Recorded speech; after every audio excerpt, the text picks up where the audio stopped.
Before we dive into today's episode, I have something truly special to share. Next September, I'll be leading an intimate women's retreat through the south of France and northern Italy, and you're invited. Picture this: mornings exploring the colorful markets of the French Riviera, afternoons sipping wine, and a hotel view with golden Mediterranean sunsets. Whether you love photography, food, or just want to reconnect with your playful creative self, this trip is designed for you.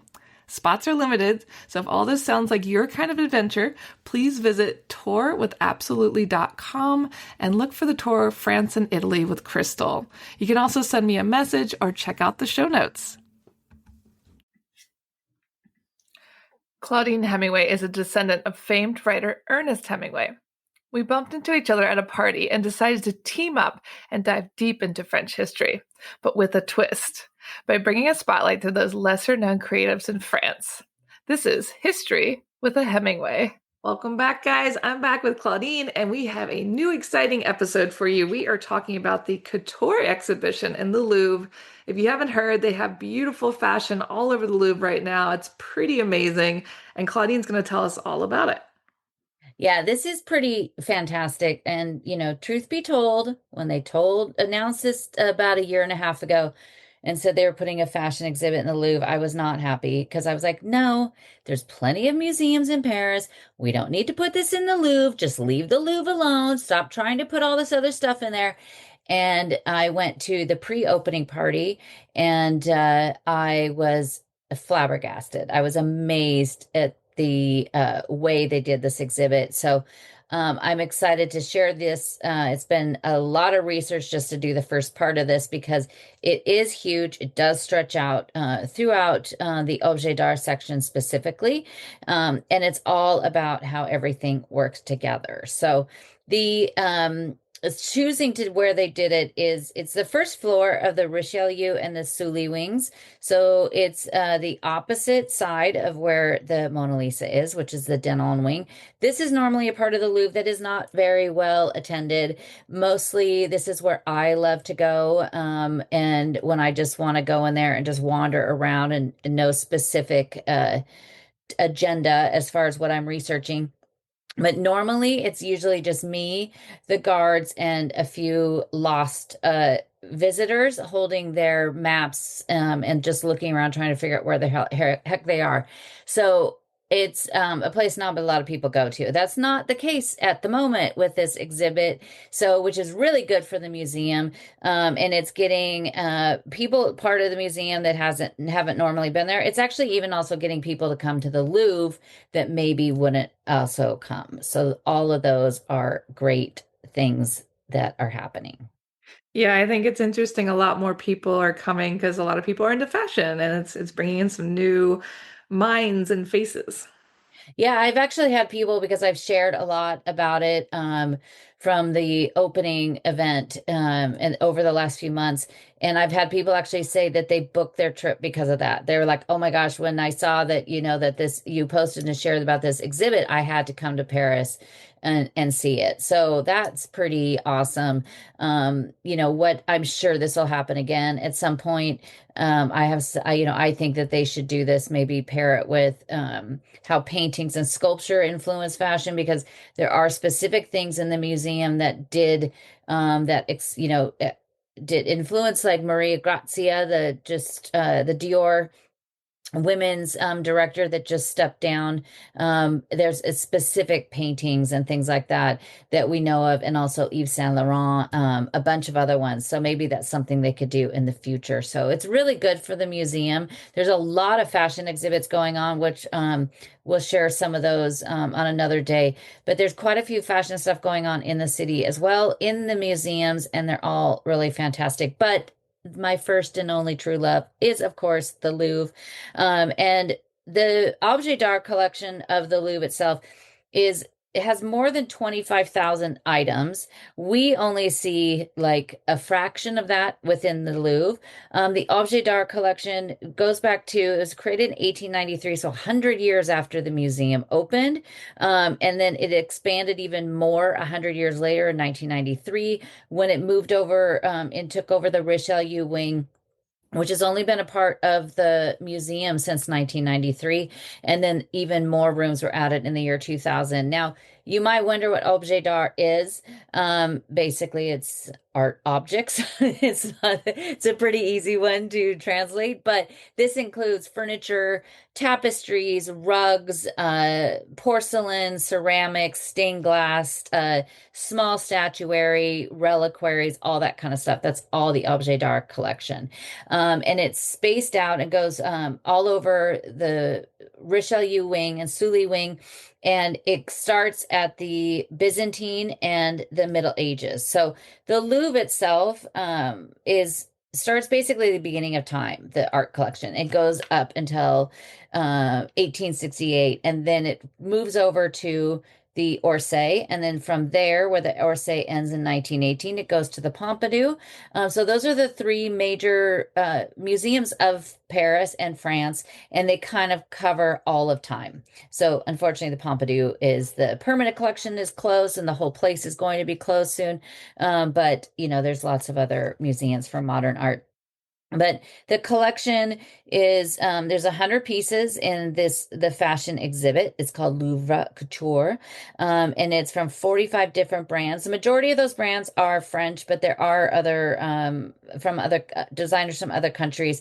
And what's really amazing about this is while the museum will start with a vintage item that was recreated for the exhibit, most everything in here is like from like 1996, 1995 up until even 2025. There's items there from the 2024-25 collections. So it's not a lot of old vintage pieces, which is also what most fashion exhibits do, as they mostly have vintage items.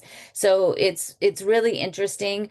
Another thing I love is that when they do have something like Yves Saint Laurent, they have pieces that Yves Saint Laurent designed himself. And so that's also really cool. And I'm going to take you through and kind of explain a lot of the fantastic pieces, but of course, because it's me trying to pick out maybe a dozen or so pieces, it's just not possible. So we're gonna go through, and I'll tell you a little bit about all of them. Oliver Gabet, who is the curator of the Objet d'Art collection. He previously was at the Musée des Arts Décoratifs, which is technically in the Palais de Louvre building itself. It is the one that runs along the Rue de Rivoli from the Tuileries up until where you kind of exit from the Louvre. And this is Musée des Arts Décoratifs is all Objet d'Art.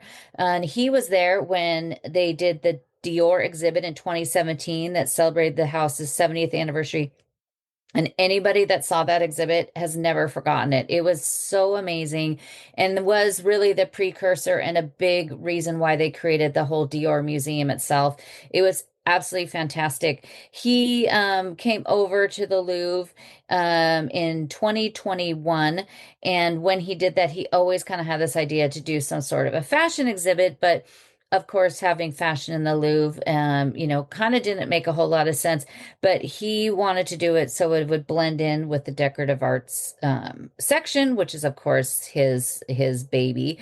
But it's just amazing, and so it's drawn these visitors to the part of the Louvre that normally don't. It's also bringing a lot of younger audience. A lot of people, just go to the Louvre to see the Mona Lisa, and then they leave, or they just see the big things and then leave. But there's a lot of younger people visiting, and it's also there's much to my chagrin, a lot of very adorable young ladies taking selfies, lots and lots of selfies, Your favorite. which I cannot stand one or two, fine, but we don't need to set up your photo shoot in a museum. I mean, I think you want to help them. You want to get in there on the action. No, I don't. I hate it. So, but it is great that they are coming in to see. Sadly, I don't think, and I've spent a lot of time in there. I don't think people are looking at a lot of the other things that they're just looking. And I was just in there yesterday filming. all of this for my YouTube, so definitely go and check it out if you so you can walk through and see it. But there was a young girl, and all she was just walking up to the mannequin, taking a picture and walking off, not even taking like looking at who made it or anything. But I can't make everybody in the world appreciate a museum. I would be very exasperated if I tried that. Yeah, you can definitely try through I teaching. could try. Yeah. But it is great. And they also, Laurence Dakkar, who is the first woman to hold the title of the directress of the Louvre since it opened in 1793. She was also hoping between her and Olivier that they would actually bring Parisians back to the museum. Most Parisians will avoid it. It for the most part, they don't, older Parisians love to go. I see older Parisians when I'm going to like special donor events and things like that.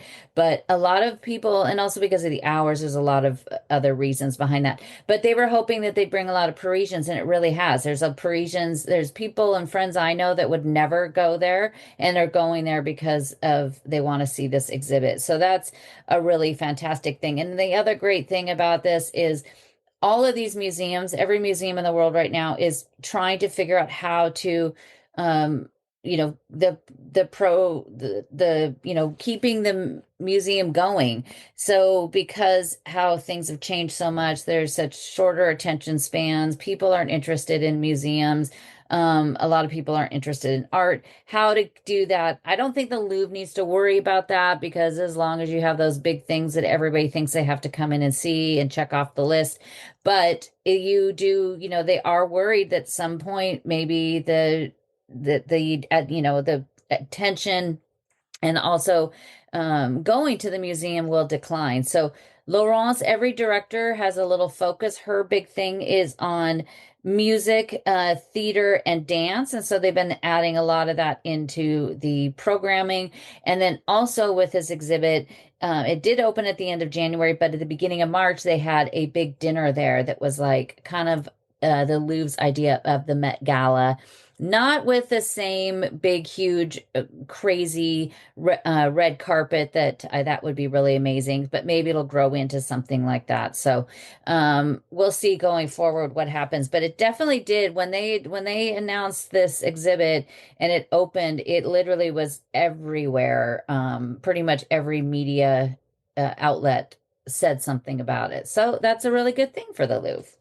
Yeah, I like that they are coming up with new ideas and we have to change with the times. Well, it is the Louvre though.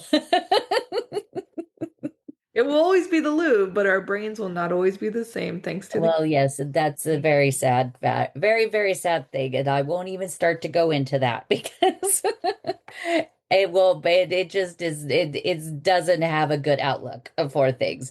But the exhibit itself is split into four distinct sections. It begins with the Byzantine and Middle Ages, followed by the Renaissance, and then the Baroque and 18th century, and then ending with the 19th century. And I'm going to share all of those with you right now. I'm knee deep into the Renaissance period. And it's fascinating how I don't think people realize how much fashion is influenced by art, not only if it's just like a painting of by Picasso that Yves Saint Laurent loved, but also just like pieces from the Byzantine period and the Middle Ages that then inspired, Karl Lagerfeld and all these other artists. There really is no new idea. There's really nothing. Everything is like, fashion especially is so cyclical, comes back around. But there's things that you see that were created in 2024 that are inspired on something that goes back to the fourth century. So it's really amazing. There's things about this exhibit that I don't think people would ever think about. And so it's really great. So I'm excited to share some of it. So the exhibit starts in the Richelieu wing. And it starts if you have been on the first floor, starts right outside of the Angelina Cafe. So if you go up to go to the Richelieu wing, you scan your ticket to go in, and then you take a left or take a right, and you either go up the escalators to the first floor or take the elevator. And right when you come out, it's just right outside there. And so just follow the signs. But the first dress you see standing on this mirrored platform, is a dress by Christian Dior himself. It was designed in 1949, and the reason it's there because the name of the dress is actually the Musée du Louvre. It was his third collection that he created, and he drew inspiration from the streets of Paris and the monuments and named all of the pieces after the city. So either streets. The collection was called Trompe l'oeil. But this dress is really beautiful. It's black and white, and it was purchased by Gala Dali, who was the wife of Salvador Dali. She purchased it at the runway show on June 27th, 1949, at the 30 Avenue Montaigne location, which is right next to the museum and the original store. It remained in her collection, but it is much too fragile and it's really damaged. It was not taken care of. So Dior, the House of Dior, in 2024 recreated the dress using the actual design drawing that Dior did and pictures and information they had saved. So it's this very beautiful white dress that's silk, French silk, and it's adorned with black chenille flocking, with wool, and then it's studded with rhinestones and other glass stones. It's really beautiful and has like a skinny little belt, but it's in that very classic Dior outline. It's the new look that is the very famous that he kind of transformed fashion was 1947. So just 2 years before that. So that was his very, doing it with kind of the more, the cinched in waist, the fit and flare kind of look is what you'd call it today. So it's really beautiful. It's the oldest piece somewhat in the collection, even though it's recreated in 2024. But it's really beautiful. And she has a hat that's by Stephen Jones. It was also created for this. It's not the same as a sketch of Dior, but it is really fun. And she just stands up there on this great mirrored platform. They added all these mirrors, so all the platforms are mirrored. So it's really cool, especially in some of the rooms that they have stuff that the ceilings are painted. And there's one specifically that we'll talk about in a couple weeks that it's the dress because of the mirror, and you see the dress and the way that it bounces from the image that's on the ceiling. It just all ties together, and it's just so amazing how they did it. Yeah, I mean, like you said, everything is so different, and you can definitely see the style of each artist in the work and how they combine like some of the art into the fashion. It's fun. Have you seen the black and white Dior dress? Yeah, it was gorgeous. I really Yeah. like when they did the armory too. The armor, it was like kind of an armor look, a woman's dress. Oh yeah, the Balenciaga. Yeah, that'll be in the Renaissance when we talk about the Renaissance. But there's a few rooms that you just see, a few of the collections, and you're just like, holy cow, because it's just the way they set it up. It's just like some parts of it are even more amazing than the other rooms. It's so well put together. I would love to find out. And I see Olivier from time to time, but he's always rushing around. But I'd love to just say, it's almost like which came first, the chicken or the egg. Some of these things, there's like a suit that Karl Lagerfeld did that's specifically designed because of this, like chest of drawers. Like it's literally the same motif as this chest of drawers. So something like that, they could know that this thing inspired that. That's easy. But some of the things, it's like, how in the world, how did you narrow down the thousands and thousands of pieces of couture down to a point of figuring out which one that this would be perfect in this room? It's just the amount of time and research that had to go into this is crazy. Yeah, and there's just so many pieces too. Like so many. I mean, there's 100 pieces. And there's about 25 of those are accessories, and most of the shoes are by one designer, Christian Louboutin, my favorite. But it's a lot of clothes, but then each one is paired with something. So when I've been doing research on this, that means I'm going to do research on like over 200 things. So this is why it's been taking me a while with everything else. But it's just so amazing. So the first, after you see the dress, you go into the next room, and this is where the Middle Ages, it's a Byzantine section is. Those two styles of periods overlap each other, beginning in the fourth and the fifth century, and then both of them ending pretty much in 1453, which was the fall of Constantinople. Constantinople is a big theme throughout these rooms. It's from some of the darkest moments in history came during this point. But at the high point, it also brought us the amazing Gothic cathedrals, gilded and bronzed items, and also some beautiful carved ivory. It's one of the most notable periods of time, but a massive period of time. And we're talking 10 centuries is during this. So when you see things that say Middle Ages, it's a massive amount of time. When you were talking about the Renaissance or other things like that, they're like 150 years, not 10 centuries. That So makes a lot more sense. Yeah, it was like when I first read that, I was like, huh? it's a big catch-all. So Byzantine art was a huge inspiration for the designers before the turn of the 20th century. The first courtiers, Charles Worth and Paul Poiret, they recreated the golden themes of Constantinople. Both of them actually have also dedicated exhibits in Paris right now. Reliquaries covered in gold and precious stones, crowns, carved ivory pieces, all have been seen in the runways of Paris and Milan up until this day. And we'll be talking about some reliquaries, and I know how you love a reliquary but there are no pieces of fingers in these reliquaries that are in the Louvre, so Well, don't that's worry. good news because those are very creepy. I know how you love those. Um, but there is also like Gianni Versace, Dolce and Gabbana, Yves Saint Laurent also actually cite specific exhibits that they saw that would inspire an entire collection.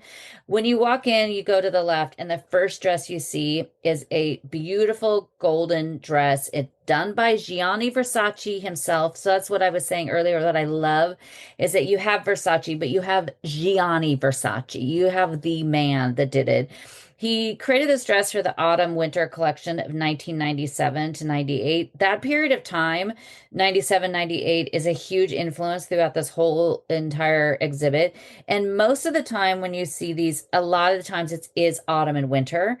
I don't know if maybe just because, wearing coats and having layers is more exciting than what you're creating for the spring and summer, but autumn and winter is a huge majority of what you'll see. But it's also his very last collection.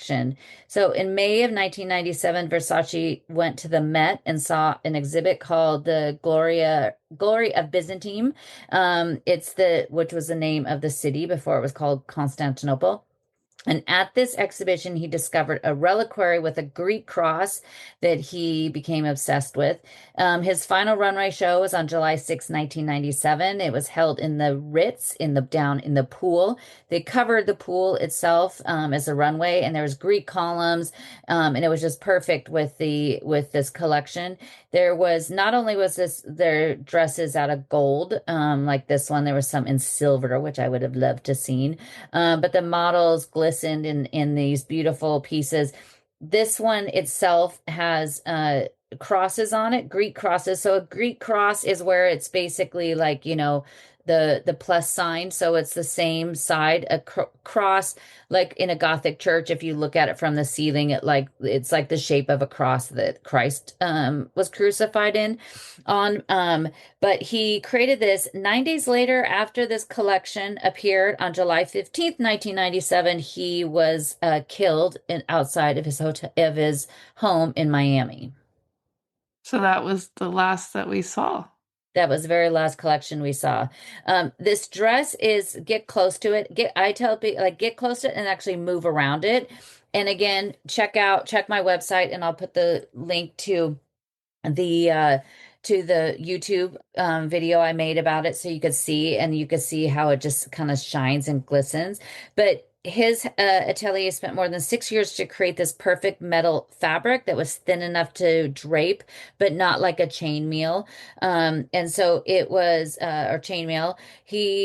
Created this, and he certainly mastered it in this dress because it's beautiful. It's got that cowl neckline that is flattering on just about everybody. But if you looked at this dress, you'd be like, well, you're going to be, 6'1" and 100 pounds to wear this dress because that medal is also going to show everything. But it is absolutely amazing.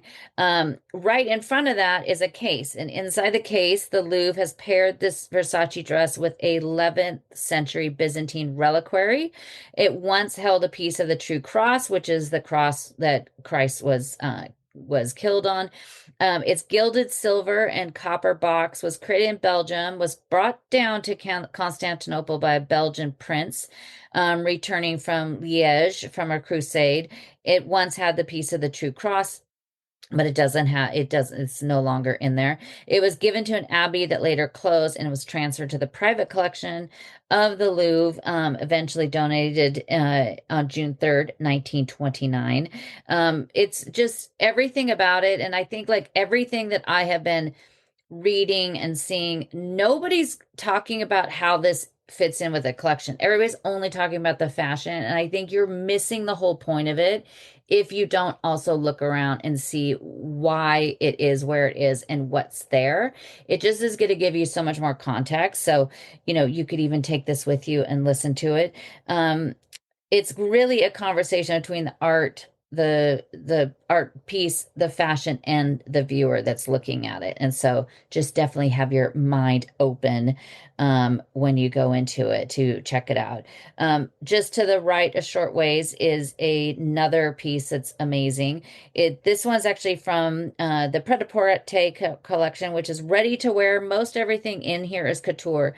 Couture means that everything has to be made by hand. So every thing on that Versace dress, that each of those topazes, everything was hand stitched on.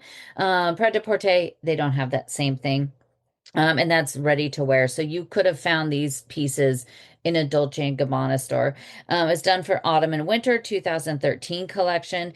It's a simple jacquard wool silhouette, but it's covered in crystals and cabochons and embroidery and sequins, and it's reminiscent of a Byzantine mosaic. It's inspired by the Cathedral Monreal in Palermo. Maybe you've been there. A temple to Byzantine gold mosaics that was built in 1172 and is featured and covered with the mosaics that were created by the artists from Venice and Constantinople. See, I told you Constantinople has been going to come up. Have you ever been to that? No, I would love to go though. I've been telling Giuseppe for a while I wanted to go. It's the pictures of the inside of the cathedral are just insane. Just all, when you look at Sacre-Cœur and over the altar, you have a huge mosaic, which is one of the biggest in Europe. But it's like this idea, but lots of smaller pieces, but lots and lots of gold. It's really beautiful. The design in the front of the dress, there is a mask, a mosaic mask. The designers brought and put the face of Empress Theodore. She was the wife of Justinian the First of Constantinople. We'll see how many times. It's a drinking game at this point. Born around 490 in Cyprus, she eventually made her way to Constantinople, where she was a stage performer and a courtesan. You know how we love the courtesans. On stage, she played the part of Leda in The Swan, the mythical tale where Zeus sees a beautiful mortal and transforms himself into a swan to seduce her. I love finding that scene in art. At this stage play that she did, she covered her body with bird seeds and let the birds eat the seeds off of her, which, if you know the story, he does seduce her. A swan seduces the woman and she gets pregnant the same day that she had slept with her husband, who also impregnated her. And months later, she gave birth to two eggs, and inside each of these eggs were two sons. It could happen to any of us. It really could. It just, you never know what's going to happen. So maybe be careful going through the parks of Paris. But Justinian saw her and wanted and fell in love with her. And she went on to become one of the most powerful women of her time in the 6th century. So, another one of those courtesans making good. The actual mosaic lives on the wall of the cathedral in Palermo, but the Louvre paired it with a piece that's in front of it. It's a fragment of a mosaic from the Basilica de Santa Maria Assunta in Torcello near Venice. It was created in the 11th or 12th century with glass and limestone, a face of a woman that dates to the same period as the ones that were created in Palermo, which I is love just I amazing. love Palermo. It's just so much history there. It's all different times and rulers. It's an amazing place. Yeah, it's just really fantastic. But we have even more that we'll talk about next week. But check out my website to see all of this, and I'll put some pictures, but also I'll put a link to the YouTube video. And so you could see, I'll walk you through each one and show you, and then the great things that it's paired with. Definitely, guys, head on over to ClaudineHemingway.com. You can get all that information and make sure you tune in next week. Thanks for listening today, guys. If you're interested in learning more about Claudine, her tours, history, and the beautiful photographs that she posts all over Instagram, tune into her website, ClaudineHemingway.com.